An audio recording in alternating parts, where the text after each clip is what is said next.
Captain Dae-hyun stood in the center of the Great Council chamber and watched 46 alien species vote to cast humanity out of the galaxy forever.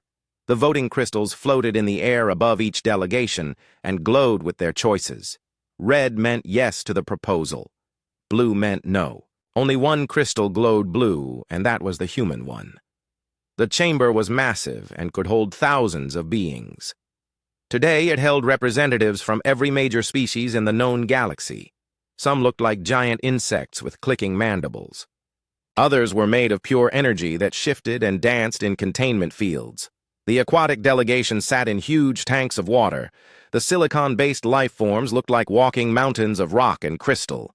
Dae-hyun had seen this chamber many times over the past 20 years. He had walked these halls as a young lieutenant and worked his way up to become the chief human representative. He had negotiated treaties here. He had helped end wars here. He had watched new species join the council here. Now he was watching humanity get thrown out. Chairman Kethvar was a 7-foot-tall reptilian creature with scales that changed color based on his mood. Right now, they were a satisfied green. His forked tongue flicked out as he spoke in the universal translator, voice that every being in the chamber could understand. The motion passes 46 votes to 1, Kethvar announced. Humanity is hereby expelled from the Galactic Council, effective immediately for violations of peaceful conduct protocols and excessive militarization.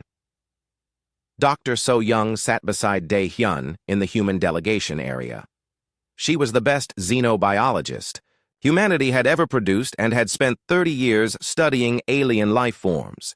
She had helped make first contact with 12 different species. Her hands were shaking as she gripped the armrests of her chair. "This is insane," she whispered to Dae-hyun. "We saved half these species from extinction." Dae-hyun did not respond. He kept his face completely neutral as he had been trained to do in difficult diplomatic situations. Behind them sat Commander Jae-won, who controlled the human fleet stationed around Council space.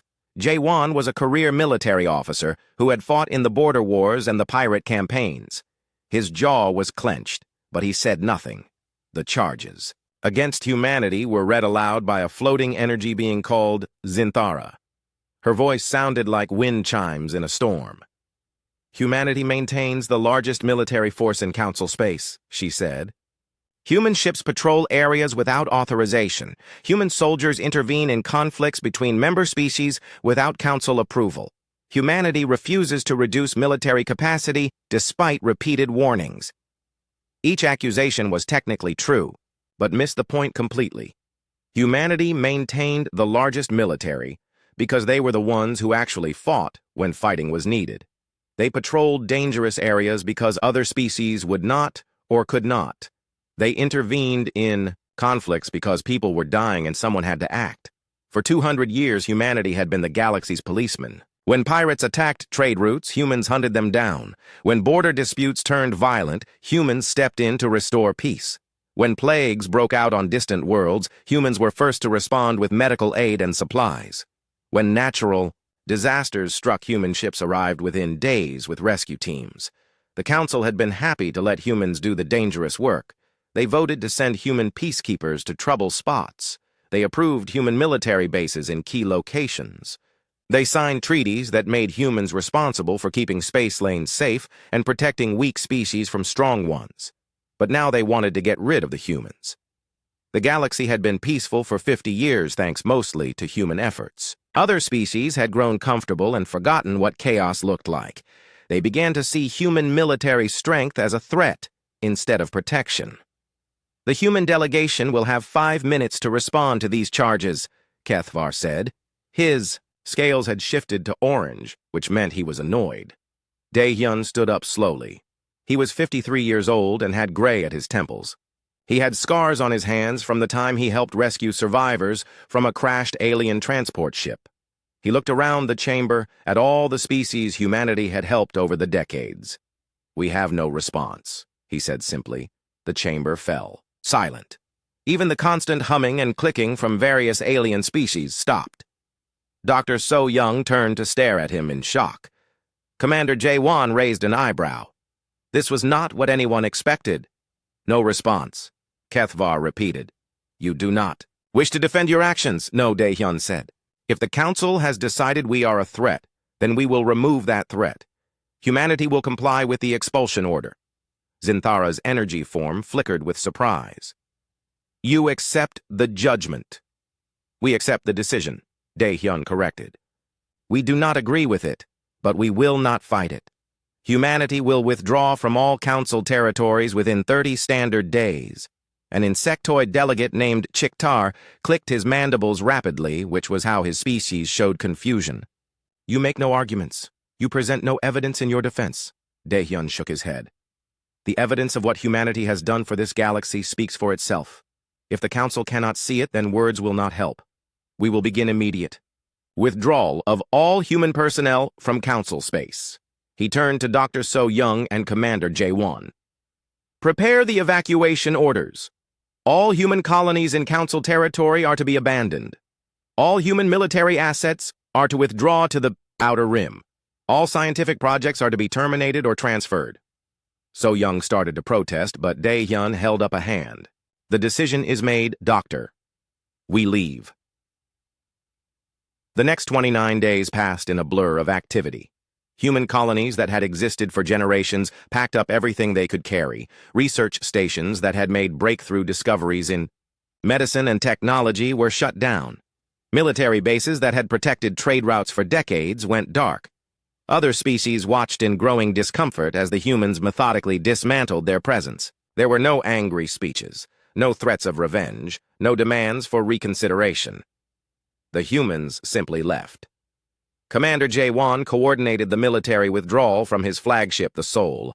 Human patrol ships returned to base. Peacekeeping forces handed over their posts to other species. Rescue stations were abandoned. Sir, his communications officer said, we're getting requests from 17 different species asking if we can delay the withdrawal. They want to discuss transition periods. No delays, Jae-won replied. We leave on schedule. Dr. So-young supervised the evacuation of research facilities. She had to destroy decades of work rather than leave it behind. The medical research alone could have saved millions of lives across the galaxy. The agricultural techniques could have ended hunger on dozen worlds. We could hide the data, her assistant suggested. Leave it where they might find it later. No, So-young said firmly. They voted us out. They get nothing. On the final day, Captain Dae-hyun stood on the observation deck of the last human ship in Council space. Below them, the great space station called Nexus Prime grew smaller as they pulled away. He had spent so many years of his life on that station. So many meetings and negotiations and diplomatic dinners. His aide approached carefully. Sir, the Council is broadcasting a message. They want to discuss the transition. No discussion, Dae-hyun said without turning around. Plot a course for the Outer Rim, maximum speed. The ship jumped to hyperspace and left Council territory forever. Behind them, 46 alien species suddenly realized they were completely alone in a very dangerous galaxy. 6 months after the humans left, everything started falling apart.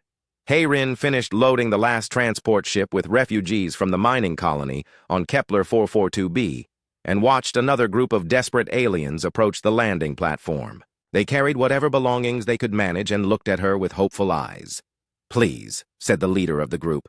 He was from a species called the Velthari, who looked like walking fish with arms and legs. Our world is under attack. Pirates have destroyed 3 cities. The Council forces cannot stop them. Hayrin had been a colony administrator for 15 years. She had helped establish human settlements on dozens of worlds and knew how to organize evacuations and emergency responses. But she was not supposed to be here anymore. This was Council space, and humans had been kicked out. I cannot help you, she said as gently as she could. This ship is going to human territory. You need to contact your own government. The Velthari's gill slits fluttered with distress. We tried. They say help is coming, but no help comes. Your people always helped before. Hayrin felt her heart break a little. The Velthari were peaceful farmers who had never hurt anyone. Their world produced food for 6 other species in the Wee sector. But now pirates were raiding their settlements because there were no human patrol ships to stop them. I am sorry, she said, and meant it. I truly am. The transport ship lifted off and headed for the edge of Council space. Through the viewport, Hi-Ren could see smoke rising from the Velthari settlements below. She closed her eyes and tried not to think about what would happen to those people. On the bridge, her pilot Tai Min was listening to emergency broadcasts from across the sector. He had been a peacekeeping force leader before the expulsion, and still monitored the old military frequencies out of habit.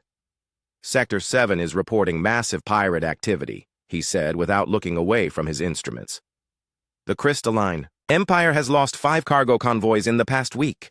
Sector 12 has 3 different border wars going on, and... Hayren asked. And the Council forces sent to replace us are getting destroyed, Taman continued. They do not know how to fight organized pirate fleets. They do not understand hit-and-run tactics. They are losing ships faster than they can build them. Hayren sat down heavily in the captain's chair. She had seen this coming from the moment the Council voted to expel humanity. Humans had been doing the galaxy's dirty work for so long that other species had forgotten how to protect themselves. The human peacekeeping forces had been made up of soldiers who grew up fighting. Earth had a long history of warfare, and humans understood violence in ways that many alien species did not. They knew how to think like criminals and pirates because humans could be criminals and pirates too. Most Council species were either too peaceful to fight effectively or too aggressive to work together. The few that could fight well were usually too proud to take orders from others.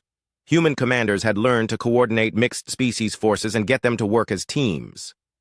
We have another transmission coming in, Taemin said. It is from the Nexus Prime station, Hi-Rin almost told him to ignore it, but curiosity won. Put it through. The holographic image of Chairman Kethvar appeared in the center of the bridge. His scales were a worried purple color, and his voice carried a tone she had never heard before. Uncertainty. This message is for any human vessel still in Council space, he said. The Council requests immediate assistance with several security situations that have developed in the outer sectors. We are prepared to offer temporary contracts for human military services. Hi-Rin and Taemin looked at each other. The chairman was trying to hire human soldiers as mercenaries instead of readmitting humanity to the Council. He wanted the benefits of human protection without admitting he had made a mistake. Should we respond? Taemin asked. No, Hayrin said firmly. We are civilians now. Military decisions are not our responsibility, but privately, she wondered how long the Council would last without human help. The reports coming in from across the galaxy painted a grim picture. Trade routes that had been safe for decades were now too dangerous to use. Scientific expeditions were being canceled because there was no security. Colony worlds were being abandoned as their populations fled to safer areas. The problems went beyond military issues. Human researchers had been leaders in dozens of scientific fields. They had developed new medical treatments and agricultural techniques that other species relied on. They had been the primary innovators in space technology and communication systems. Dr. So Young had tried to train alien scientists to continue the research, but many projects required human intuition and creativity that could not be easily transferred. The medical facilities humans had built were shutting down because no other species understood how to operate them properly. Agricultural worlds were facing food shortages because they had become dependent on human farming methods. The techniques required constant adjustment based on weather patterns and soil conditions. Human farmers had an instinct for these adjustments that other species seemed to lack. Industrial worlds were struggling because human engineers had designed most of the manufacturing systems. When something broke down, the aliens could follow repair manuals, but they could not innovate solutions to new problems. 2 weeks later, Hiren received a desperate message from Governor Thexnara of the Industrial World Proxima 7. The governor was a silicon-based life form who looked like a walking crystal formation.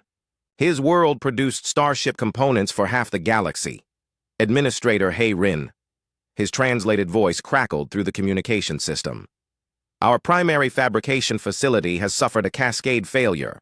We cannot determine the cause. Production has stopped completely. 17 worlds are waiting for parts we cannot deliver. Hirin studied the technical specifications he had sent. The problem was obvious to anyone with engineering training.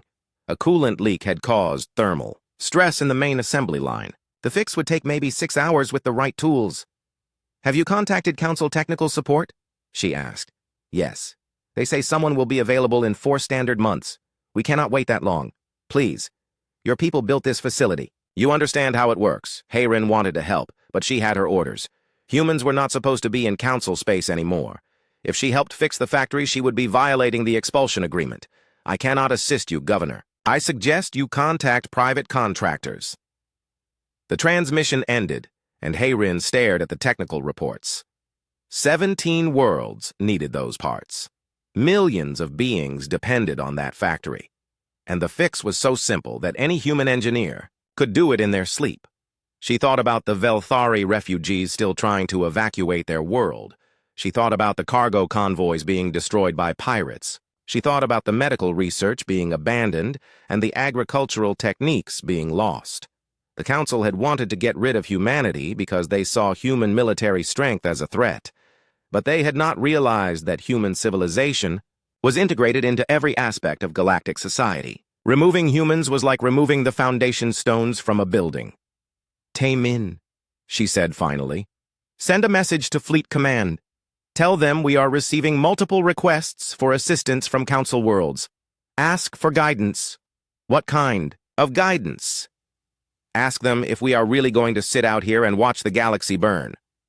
Taemin nodded and began composing the message. Through the viewport, Hayrin could see the edge of Council space marked by navigation beacons. Beyond that boundary lay human territory, where their people were building new colonies and trying to start over. Behind them lay the galaxy they had protected for 2 centuries. A galaxy that was learning very quickly what it meant to be alone in the dark. 1 year after the humans left, the galaxy was burning.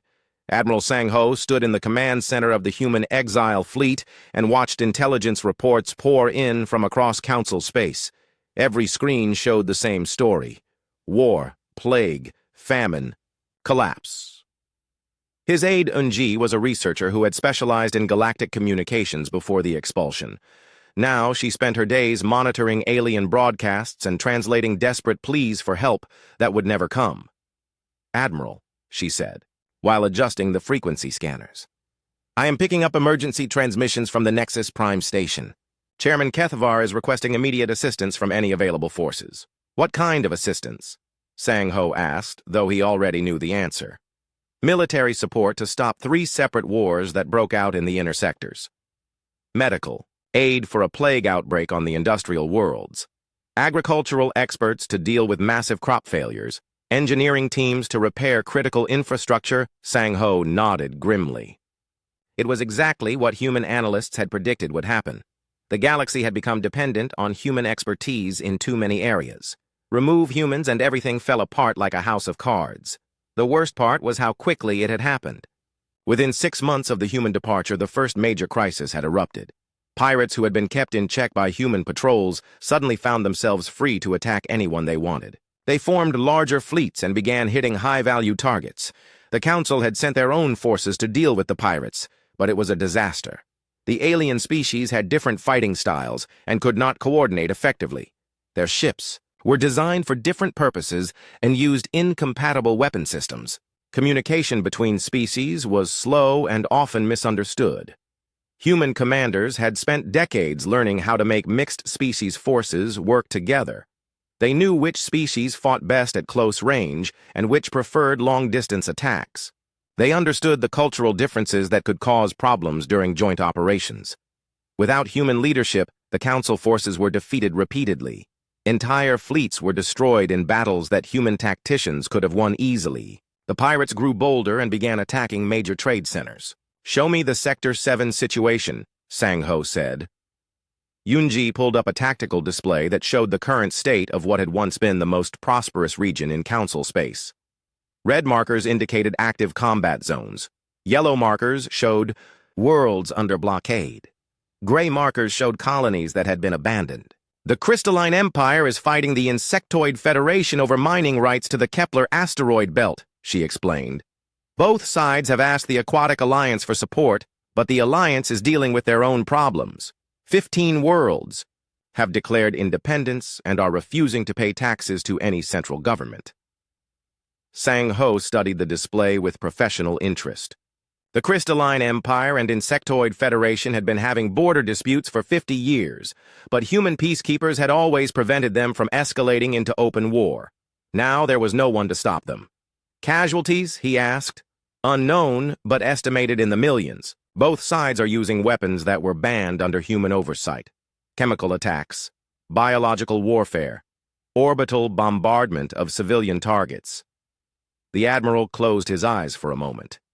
He had fought in the border wars 20 years ago and knew what modern weapons could do to unprotected populations. The rules of war that humans had enforced were not just about being nice. They were about preventing conflicts from becoming genocidal nightmares. What about the medical situation? Yunji switched to a different display that showed disease outbreaks across the galaxy. The plague started on Proxima 7 3 months ago. It has spread to 12 other worlds. The Council medical teams cannot identify the pathogen or develop treatments, and our assessment, based on the symptoms, it appears to be a mutated strain of Rigelian flu. Dr. So Young developed a treatment protocol for that disease 15 years ago. The cure exists, but the Council medical teams do not have access to our research data.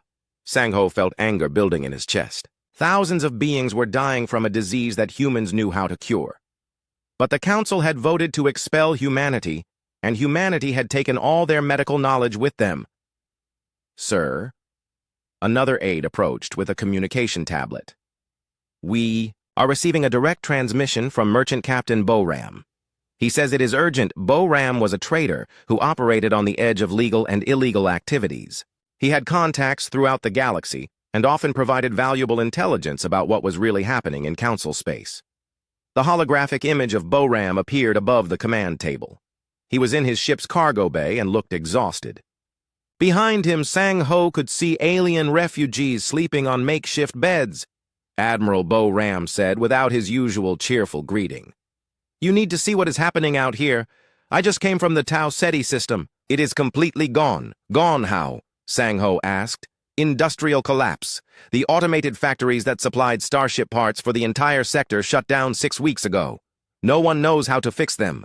The population tried to evacuate, but there are not enough transport ships. I have 300 refugees on board, and I had to leave thousands more behind. Boram gestured to the aliens sleeping in his cargo bay. These are farmers and factory workers. They never hurt anyone. They just want to survive. But their own. Government cannot help them because they do not know how to run the systems that humans built. What do you want me to do about it? Sang-Ho asked, though he already knew what Boram was going to say. Send help. Send engineers to fix the factories. Send medical teams to treat the sick. Send food shipments to the starving worlds. You know what needs to be done. We are not part of the Council anymore, Captain. They made that very clear. Boram's expression hardened. So you are going to sit out here in your safe exile colonies and watch billions of innocent beings die because their leaders made a stupid decision. Before Sang-Ho could respond, another transmission came through.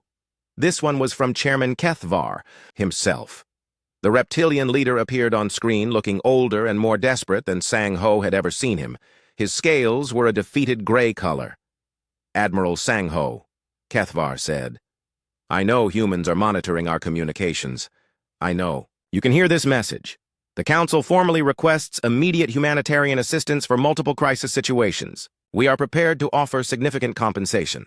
Still no admission that the expulsion was wrong. Yunji observed quietly. Kethvar continued speaking. We understand that political differences may complicate official cooperation. However innocent, beings are suffering and dying. Surely human compassion will not allow this to continue. The transmission ended, and the command center fell silent. Every human officer present knew that they had the capability to help. Their ships were faster and better equipped than anything the Council had. Their medical knowledge could stop the plague. Their agricultural experts could end the famines. Their engineers could restart the failing infrastructure. Orders, sir, asked his communications officer. Sang-Ho looked around at his staff. These were good people who had dedicated their lives to protecting others. The expulsion had hurt them deeply, but it had not changed who they were fundamentally. Send a message to Dr. So-Young, he said finally. Ask her to prepare detailed medical protocols for treating the Rigelian flu outbreak. Include everything: diagnostic procedures, treatment options, prevention methods. Sir. Yunji looked confused. Are we rejoining the council? No. But we are going to start broadcasting medical and technical information on open frequencies. If the council happens to intercept these transmissions and use them to save lives, that is not our concern. It was a compromise that let him help without officially violating the expulsion. Human expertise would be available to anyone smart enough to listen for it. Whether the council could swallow their pride enough to use that help remained to be seen. Also, Sang Ho added, send word to all human merchant captains operating near council space. They are authorized to provide humanitarian assistance to refugees and civilians in immediate danger, but no military support and no official government aid. It was not enough, but it was a start. The galaxy was learning a hard lesson about what happened when you threw away the people who kept civilization running. Sang Ho just hoped enough beings would survive the lesson to rebuild something better. 18 months after the humans vanished, Chairman Kethvar stood on the bridge of his flagship and stared into the unknown regions beyond council space. His expedition consisted of 12 ships from different species and represented the last hope of a dying galaxy. They were searching for the humans who had disappeared without leaving any trace of where they went. Any sign of them? He asked his navigation officer. Nothing yet, sir. We have checked 47 star systems in this sector. We found abandoned mining stations and research outposts, but no active human settlements. Kethvar felt his scales shift to a frustrated orange color.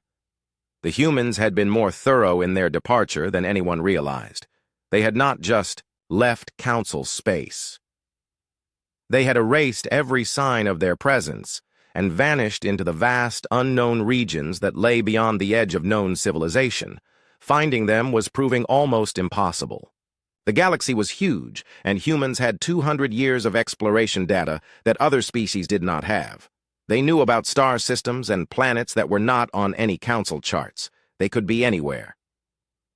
On the planet New Sol in the Kepler 442, System Ambassador Yu Jin stood in the council chambers of the human exile government and listened to reports from across their new territory. The humans had not been idle during their 18 months of exile.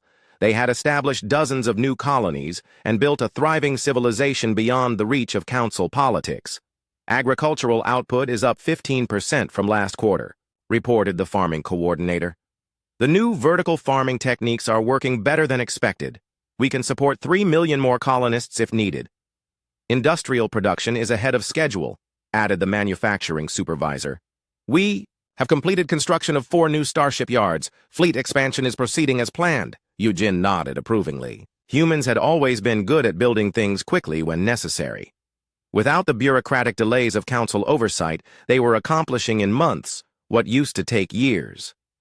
What about the refugee situation? She asked. Dr. Dongwu stood up to give his report. He was an engineer who had been put in charge of processing the alien refugees who kept showing up at human settlements. We are receiving approximately 2,000 asylum requests per day. Most are from species fleeing the wars and disasters in council space. Are we accepting them? On a case-by-case basis. We help anyone who is in immediate danger, but we do not have unlimited resources. Priority goes to technical specialists and people with skills we need. It was a difficult balance. Humans felt a moral obligation to help refugees, but they also had to protect their own people. The exile colonies were still fragile and could not support unlimited immigration. There is something else, Dongwu continued.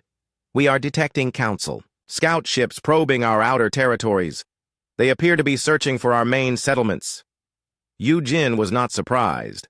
The council was becoming increasingly desperate as their situation deteriorated. They needed human help, but were too proud to officially admit they had made a mistake. Instead, they were trying to find the humans and negotiate some kind of informal assistance.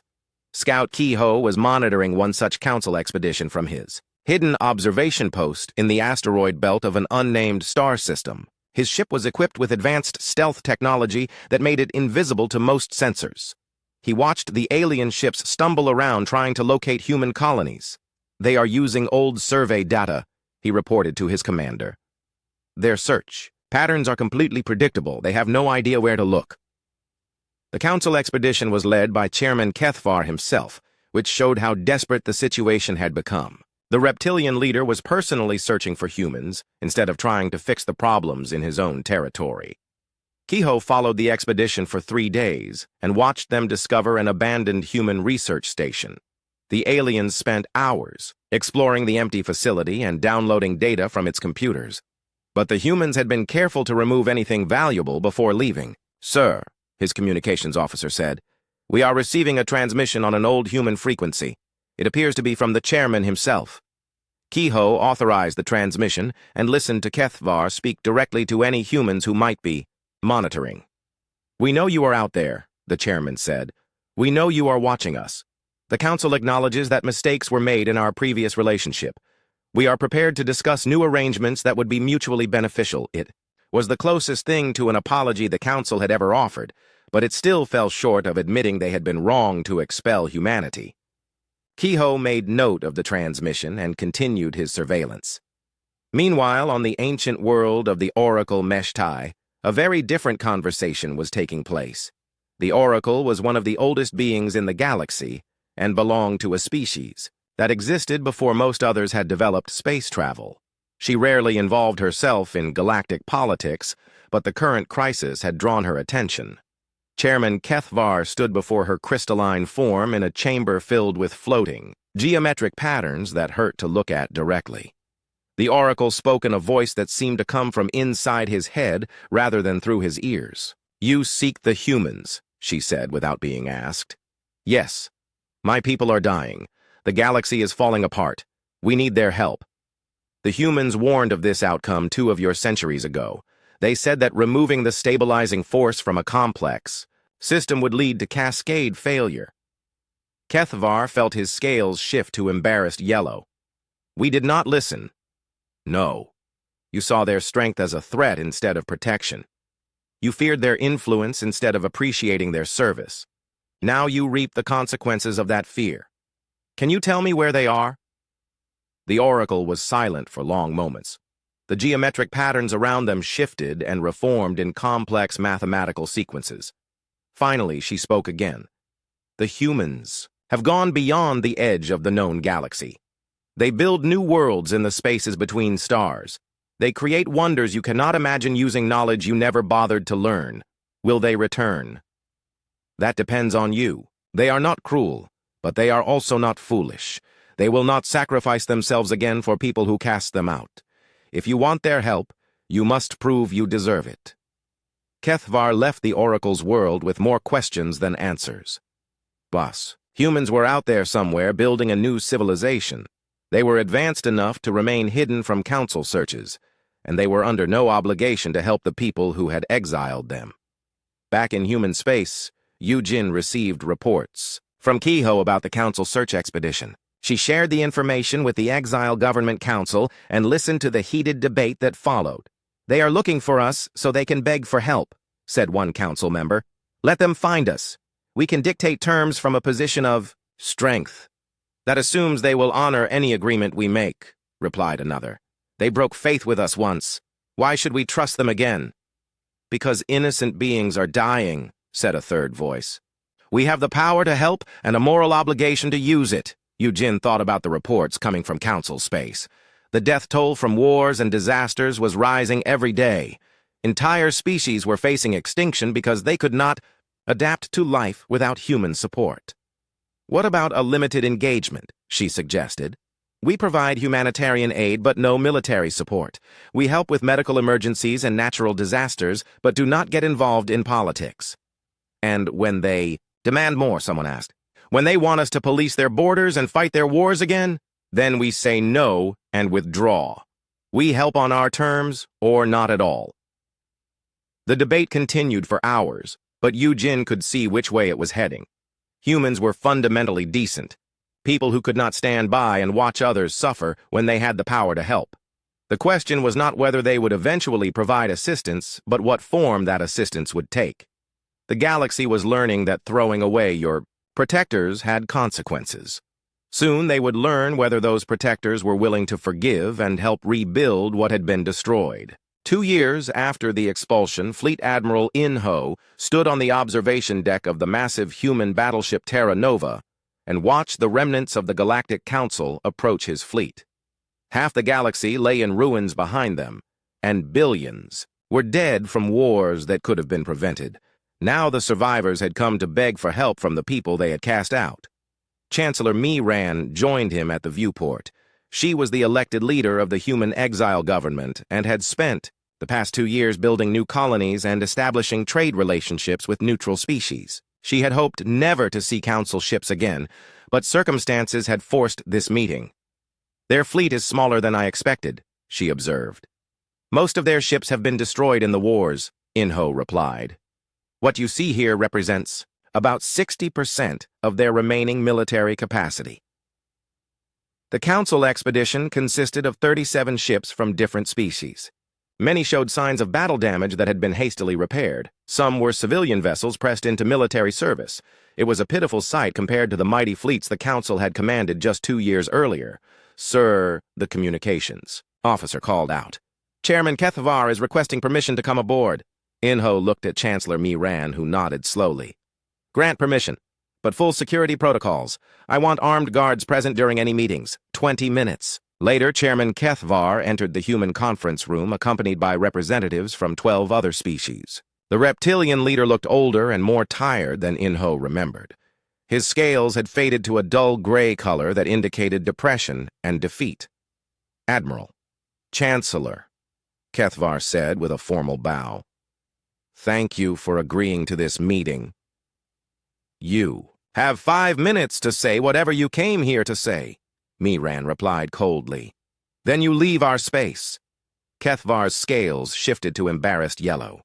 "The Council formally acknowledges that the expulsion of humanity was an error in judgment. We underestimated the vital role humans played in maintaining galactic stability." "An error in judgment," Inho repeated. "Is that what you call voting us out 46-1? "We were wrong," Kethavar admitted. "We let fear and pride cloud our decision-making. We saw human military strength as a threat instead of protection. We forgot all the times humans saved us from ourselves." One of the other delegates spoke up. She was from an aquatic species that looked like a walking fish. "My homeworld is gone. Pirates destroyed our cities and enslaved our people. The council forces sent to protect us were defeated in 3 days. Human peacekeepers would have stopped the attack before it started." Another delegate added his voice. "The plague that started on Proxima 7 has spread to 43 worlds. 2 billion beings have died. We know humans develop treatments for similar diseases, but we cannot access that research." Miran listened to their stories without showing emotion. She had heard similar reports for months as refugees fled to human space seeking sanctuary. The scale of suffering was almost beyond comprehension. "What exactly are you asking for?" she said finally. "Full restoration of human membership in the Galactic Council," Kethavar replied, "with expanded authority to deal with security threats and emergency situations. We are prepared to offer significant concessions, including permanent seats on the governing board and veto power over major decisions. In other words, you want us to come back and clean up the mess you made?" "Yes." The simple honesty of the answer surprised everyone in the room. Kethavar had abandoned diplomatic language and was speaking plainly about the desperate situation his people faced. "And what guarantee do we have that you will not vote us out again the moment the crisis passes?" Inho asked. "None," Kethavar admitted. "We can sign treaties and make promises, but you have no reason to trust our word. We broke faith with you once, Chancellor." Miran stood up and walked to the viewport where she could see the damaged council ships floating in space. "Let me tell you what we have been doing while your galaxy burned. We established 43 new colonies. We developed advanced terraforming techniques that can make dead worlds livable. We created new medical treatments and agricultural methods. We built a civilization that does not depend on exploiting others." She turned back to face the alien delegates. "We also rescued over 2 million refugees from Council space.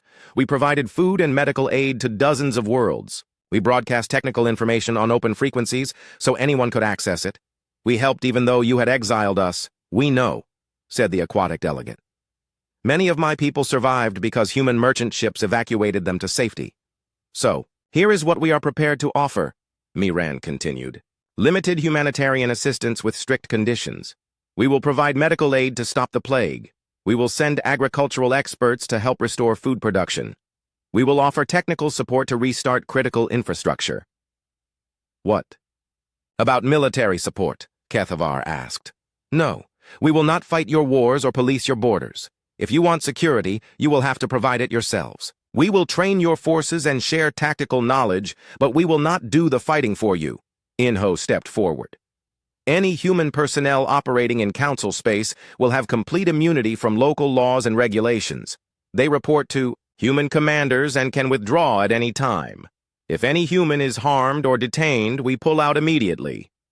And the governmental structure, another delegate asked. The council can govern itself however it wants, Miran said. We will not rejoin your organization. We will work with individual species on bilateral agreements, but there will be no overall political relationship. The alien delegates looked at each other uncertainly. They had hoped to restore the old relationship where humans took responsibility for galactic security. Instead, they were being offered limited assistance with no political control. This is not enough, protested an insectoid delegate. The security situation requires immediate military intervention. Entire sectors are in open rebellion. Then you should not have voted us out, Inho said bluntly.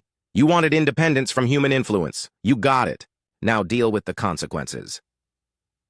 Young Sik was playing in the children's area of the human settlement on New Kepler when the news broadcasts began showing images from the council meeting.